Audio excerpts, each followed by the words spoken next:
Hello, beautiful souls. Welcome. Namaste.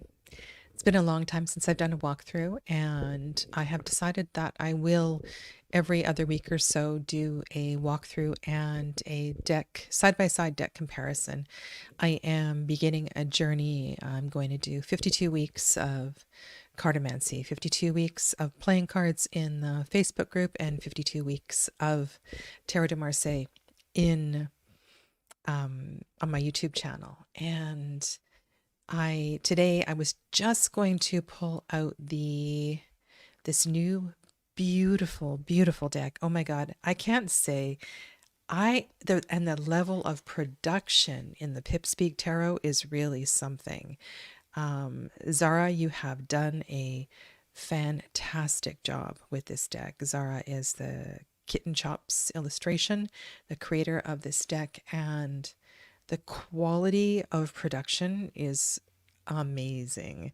The box, the little white book, the quality of the cards, the artwork, everything is just, it's so beautiful.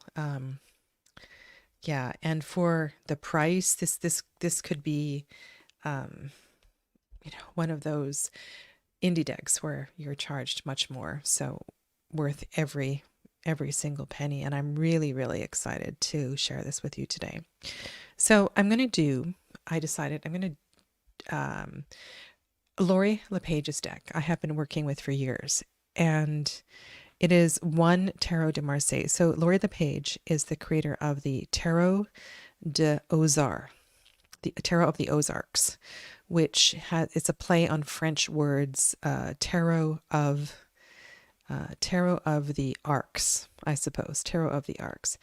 And I love the use of color in Lori's deck. I love the way that she has little bits of light here and there. And in an open reading style of Tarot de Marseille, it's very easy to read because there is so much energy in the color. I call this my Easter egg deck. It's really beautiful. So that's the deck that's on the outside. And I will update the description box below and put a link to Lori's deck. It's available in print from Printer Studio. Tarot de Ozar 2. Okay. And I have 1 and 2. I don't know if there's any difference between them other than the backs. So in the center is the Pip Speak Tarot. Pip Speak Tarot, and that is the main conversation of today's chat. And the little book that Zara has put together is also fantastic. And she is also sending out probably bi-weekly emails and doing little mini workshops via email in how to read with her deck. And this little book gives all kinds of tips and hints and suggestions for learning to sort of let go and read. I like that. Let go and read. Hello to Amy and Tamian and Clevis. Namaste. Okay. So I don't know how I'm going to turn over 4 cards at a time, but and I don't even know if it's necessary. One of the reasons I put all these aces on the table was I like to look at the use of the hands. Right hand, left hand. Something that I picked up on years ago. Which hand is wielding the wand, the baton, and which hand is wielding the sword? I think it says a lot, and especially if we're just reading the pictures, something that's held in the left hand has an intuitive power to it. It is being perhaps used by the non-dominant hand for other reasons. Maybe it has a spiritual connection, that feels kind of like Excalibur that had a power of its own. Whereas the baton is held in the right hand, which feels like, it could actually club somebody.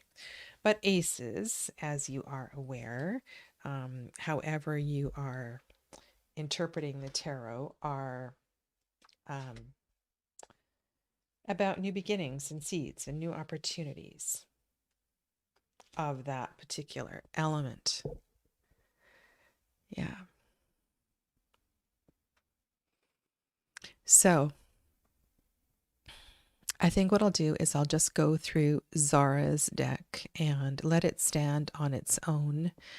There's no need really to compare it.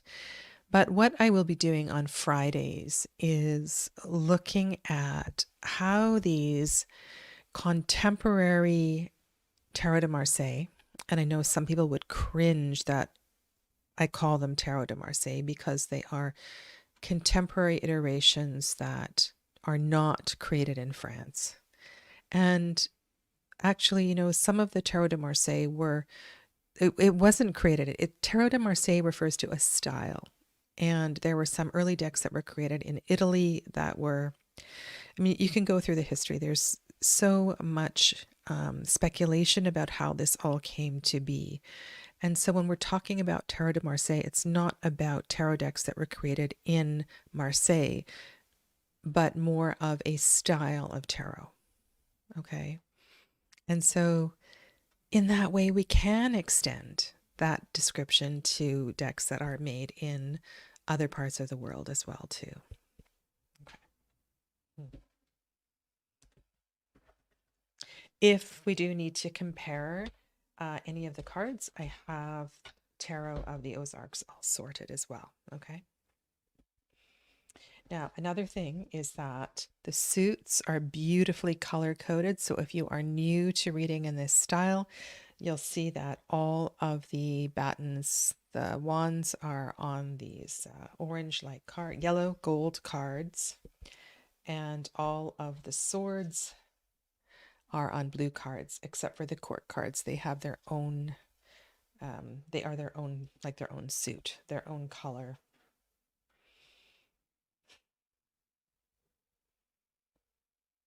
I mean, I think this is going to be fun. Two of Wands, and this is something that I got from Margaret Peterson. The way that she interpreted Two of Wands, and I know there's a lot of decks that do that, right? This is the passionate side of love. And look at how Zara has put those two little hearts in the Two of Wands. And another thing you won't get from the camera is the three-dimensionality, hi Nancy, of this deck. The way that, and I keep trying to feel it, there's little gold flecks on this deck, and it almost looks as if it's like an indented little window into the card, like the card has an inner layer. It's just beautifully, beautifully constructed.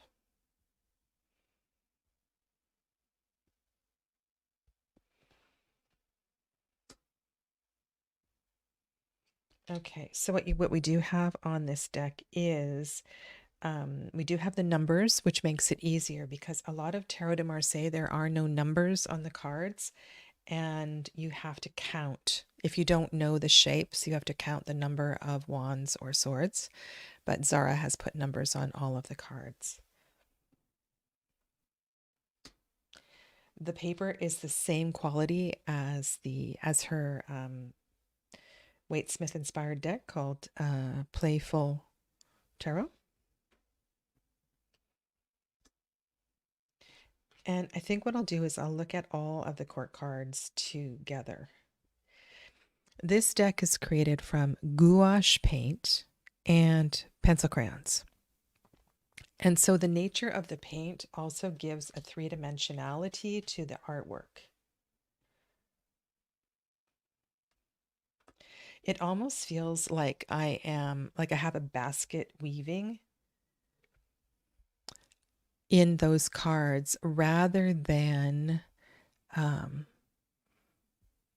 like the impression is really, it's almost different. What did I say? Playful heart. Yes, that's right. All right, and there's something else that I'm seeing here looking at the camera. So in the 10 of swords, the 9th and 10th sword come in, and most of them, I think they cross a little bit higher up. But as I was looking at this, in the center of those swords, I saw like a medallion, like an award, a medal. And one of the things that I'm going to be doing and developing through the course of this year is shifting my direct translation of what the suit of swords means in Tarot de Marseille, because the more that I have been reading and prepping for making videos this year, the more I understand that the nuances of swords is quite different, or uh, how can I say this? There are many readers who read Tarot de Marseille and Waite Smith one for one. But the energy of the suits. So Wands is about passion and drive. It's about initiating things. It's a fire energy. It has to do with our will. The Suit of Cups is about love and feelings and intuition and relationships and friends. The Suit of Swords is about mind and thought and voice and intellect. And the Suit of Pentacles is about money and body and earth, material things. But what I'm learning is that this is a little bit different in cartomancy. And because cartomancy evolved from cartomancy and Tarot de Marseille are, they're so closely related. And so I want to honor this. And slowly over the course of the year, I'm going to be sharing more as this makes more sense to me. But what I'm saying here is that I think this is a clue. This is a clue to a subtle nuance in the Ten of Swords. And I want to show you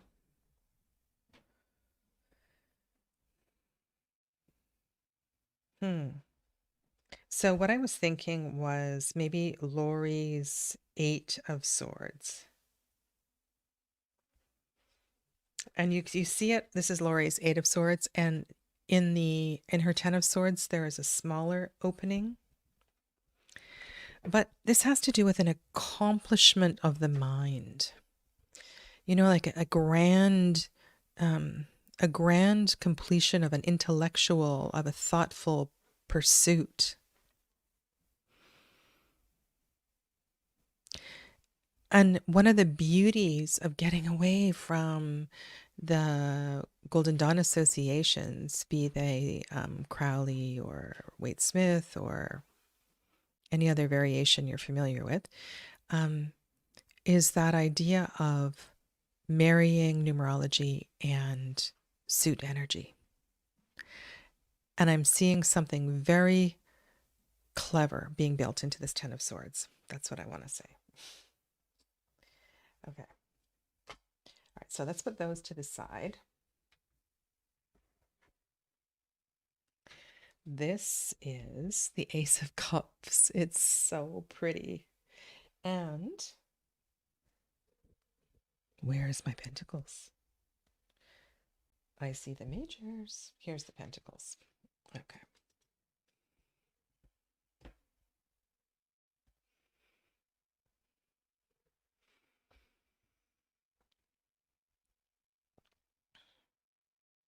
I don't believe there's ones on the, are there ones on these cards? I'm not sure. But hopefully you can figure out. This is the Ace of Cups and the Ace of Coins. And this suit is red. Red for red heart. And this suit has a black background and it is stunning. And I like this because it shows up the gold really well.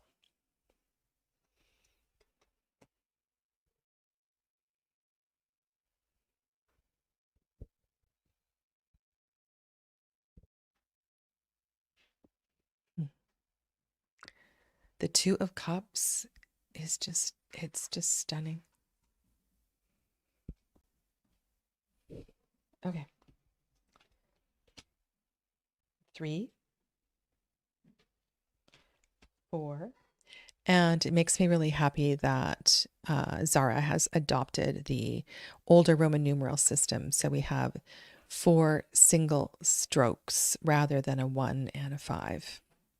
And she has put her mark on as a shield on the 4 of coins. And you probably saw that it wasn't on the 2. 5,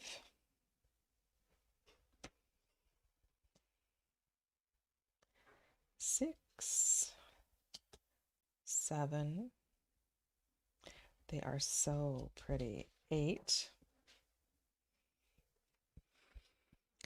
I will eventually get to discussions about those Tarot de Marseille that don't have the greenery, the floral in between all of the elemental symbols. It is perfectly fine to read and find nuances with all of the greenery and everything that exists between and among the cups and the pentacles and all of that. But I think we need to also learn how to read it without. You're reading Bendov's book. I'm not sure if I have it right now. I am reviewing a book I've read. I'm rereading Jodorowsky's book, and I have Caitlin Matthews' book on the table, which is very basic. And the other one that I am diving into is, where is it? I will bring some books next week or on Friday when I'm sharing decks, okay? If I do have Bendov's book, it's buried. Yeah. And of course, Bendov was a student of Jodorowsky. And while his methodology is a little bit different, we're looking at teacher-student relationship, right? And then those are the 10s. And so it's wonderful that she has adopted like traditional placement for the items. Okay, so here we go. We can do this.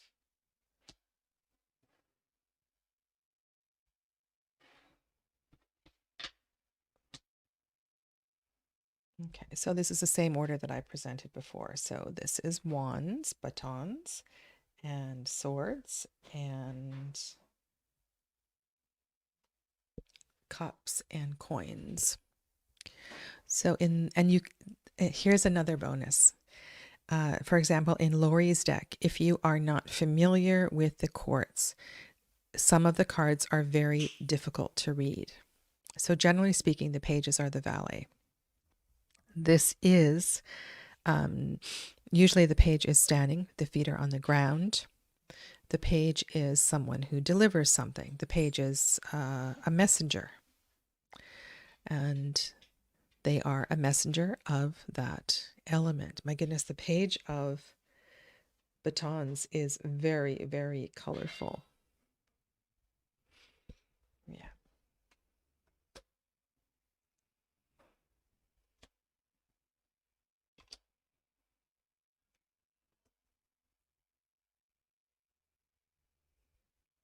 I haven't, oh, well, we'll get to the majors, but I haven't gone through to see if Zara is consistent in her type 1 and or type 2 variations. And I'll look at that when I get to the majors. But one thing here is that we have Cavalier for the knights, and I notice that Laura uses Chevalier. And so there's historical nuances and references. And in the Tarot de Ozara that I had on the beginning, there is a mixture of type 1 and type 2 Marseille. So there's a blend.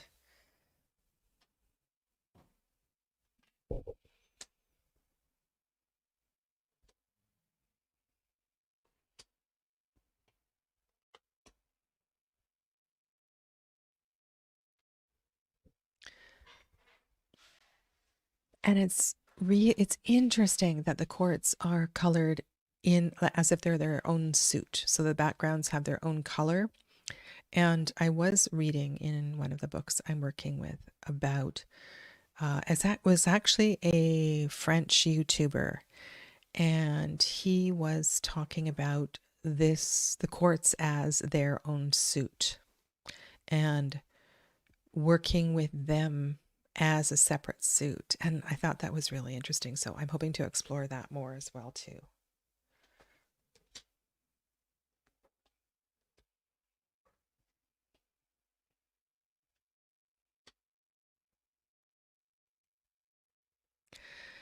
Also, the spelling. So, I want to do a little bit of research and find out about the spelling of Ren and Ra. And sorry for the bad French pronunciation, and just Cyroi versus ROY and REYNE versus with an I. Yeah. Okay. So, those are the chords.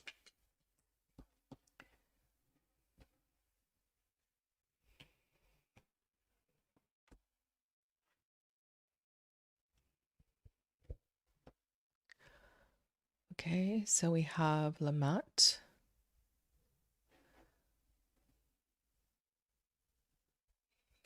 And the mat is fully clothed.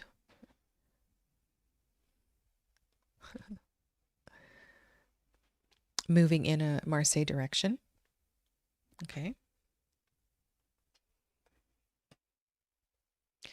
I have spent so much time researching and contemplating direction in my Thoth year that, and my deep reflections of Golden Dawn teachings, that this is one that I just need to smile at and let go of, because I've been reading right to left, and now I will be returning reading Tarot de Marseille left to right.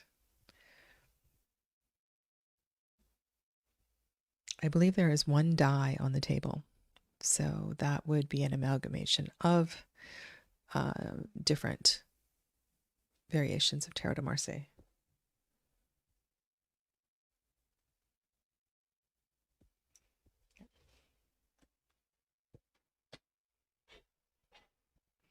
La Papesse. And also, I'm sure you know historically that the cards were not always numbered as we know them. And did you know that it used to go 2 and 3? So La Papesse and La Pape were sequential cards, and they were pairs. Le Mat and Le Fou. It is a what do you want to call it? It's a type 1, type 2 thing. It's a generation. It's just probably a shift in where those tarot were created. But the older ones were Le Fou. So the type zeros or the type 1s were Le Fou, and the type 2s were Le Mat. And did you notice, like, do you think that in this deck it says the poet? Is that what you read here? The poet? Like the artist? I wonder. And then here is the Imperatrice and the Emperor.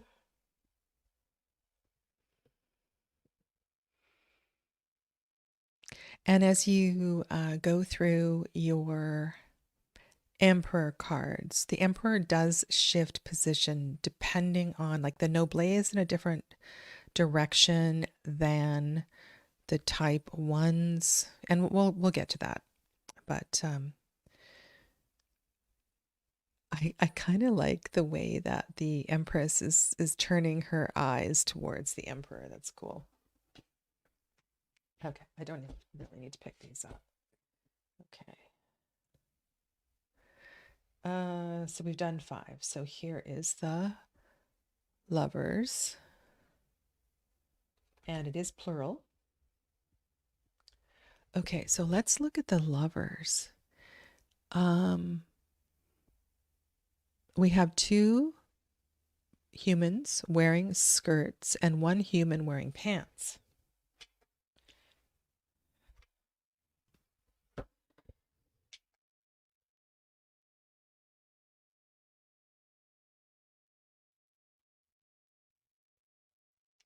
This is so interesting because and is Cupid blindfolded or not?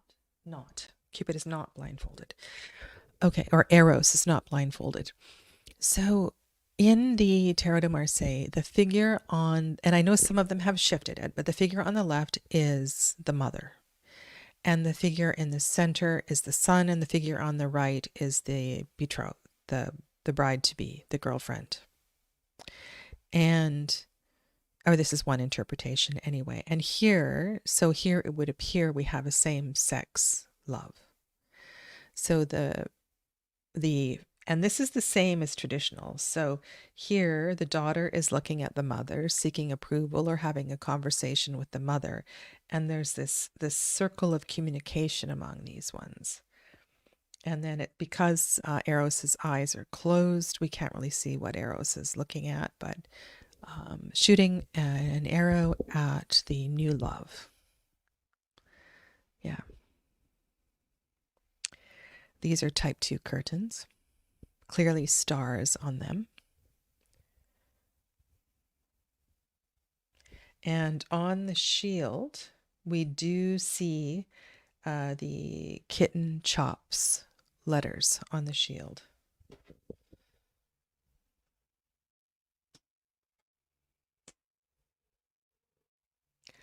And Justice and Hermit.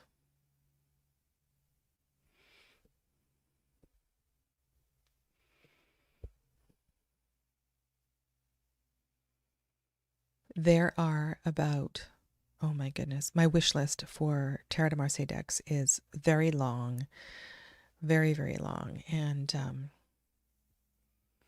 I need to raise some funds because I want to do this year justice, and my library of Tarot de Marseille is very small.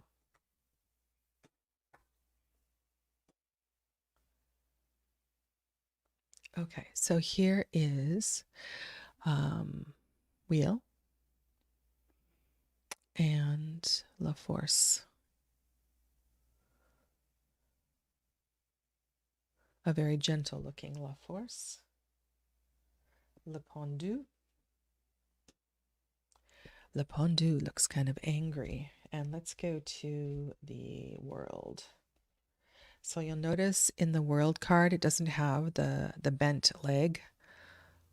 I'll talk about that when we get there. And then in the Emperor, do we have the leg thing that we can compare?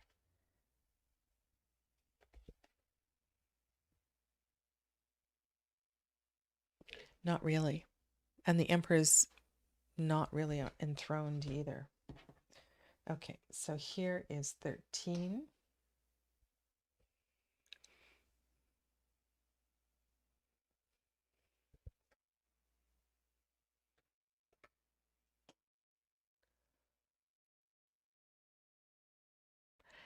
And Zara has used a type 1 devil, a type 1 diab. So with the face on the belly. And I can't tell from where I am if there's or if there's faces on the knees. Shall we? There are eyes on the knees. So this deck she's pulling from much older decks as well as the later iterations of. So she's pulling from a few different Tarot de Marseille for inspiration here. And La Maison Dieu, the House of God. Oh my goodness, I've been reading some amazing blogs about the Tower card and the nuances of what the House of God means. And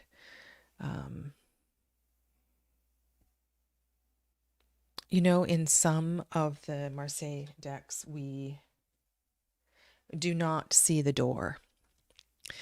And this is going to be really fun to explore and look at those decks that do and do not have a door, how many windows there are in the tower, whether that is replicated in the tower in the moon card or not. I'm really, really excited about all of this. Yeah. L'étoile. And honestly, if there is a card in the Tarot de Marseille that I am always looking for, it's the moon. I feel like deck creators really put energy into this one, and I think it's lovely. I think I love what she's done here. Front facing moon and the sun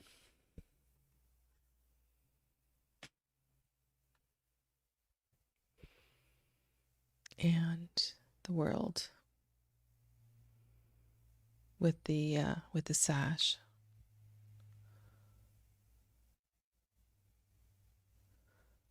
And do we see? Yeah, it looks like she stayed close to tradition. And the same with the judgment card. So we have one person emerging, and then there are two others. And this is a card that I'm going to be doing a comparison with the lovers, because there are so many similarities with judgment and the lovers. And that's not something you would notice in a non-Tarot de Marseille deck. Yeah. So I'm really happy with this deck. It is an incredible quality. I think there has been so much intention put into it. So let's shuffle and pull a few cards, okay?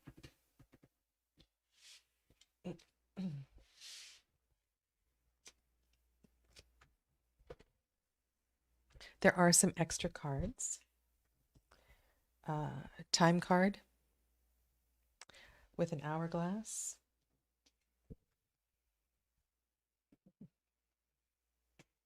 There's 5 of them.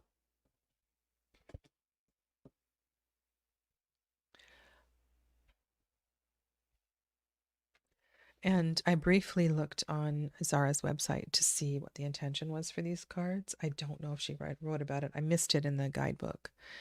This is like the Moon Shadow Child card.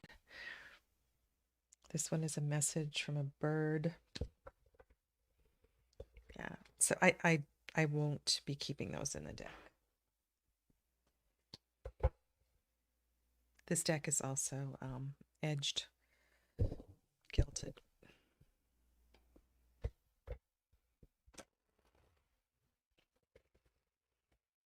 Beautiful. Oh, I'll show you how it shuffles.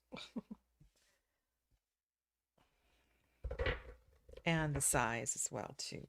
So Lori LePage's deck is standard size, and this one is smaller. And it is, you know how sometimes when decks get smaller, they're harder to shuffle because something happens to the quality of the paper? Well, that is not the case with this deck. And it's interesting that the gilding is kind of transparent in some way. Super high quality. And they're not as slippery, and it might be the edges that, you know how slippery the Playful Heart Tarot is? This one's not like that. And it's not, it's not that kind of edging that you are going to cut your fingers on. It feels almost a little bit sticky, but it's not making the card sticky. Okay.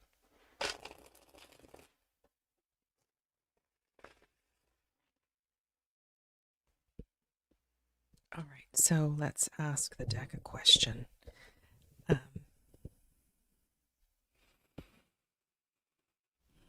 How? How is this deck? How is the Pip Speak Tarot? Or in what way is the Pip Speak Tarot going to enhance my perception and confidence and fluency with Tarot de Marseille.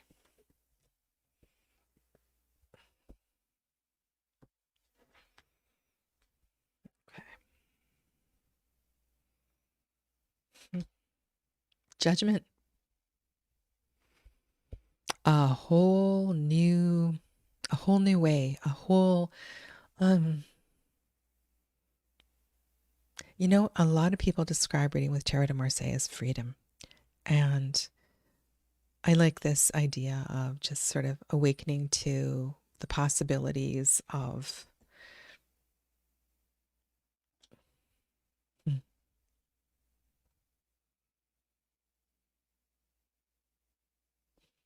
Wow, these cards that this really kind of supports.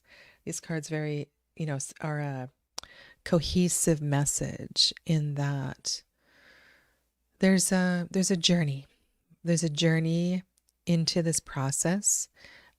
It's going to be important to take as much time as I need, but it's also creating a sort of a brilliant new foundation. Yeah, that's great news. That's really great news. I love that. Let's go to Amy's comment. Amy says, maybe it's just me, but I think the smaller size helps be more manageable compared to other decks by that printer. Yeah, the Playful Heart is it's a little big, like Pagan Otherworlds. But this is just, it's kind of perfect. Yeah. Okay, well, thanks for journeying through this with me, and let me know in the comments below how this deck is working for you if you've been reading with it for the last, 3-4 weeks, whenever you got yours, okay? Take good care. I'll see you soon. Namaste.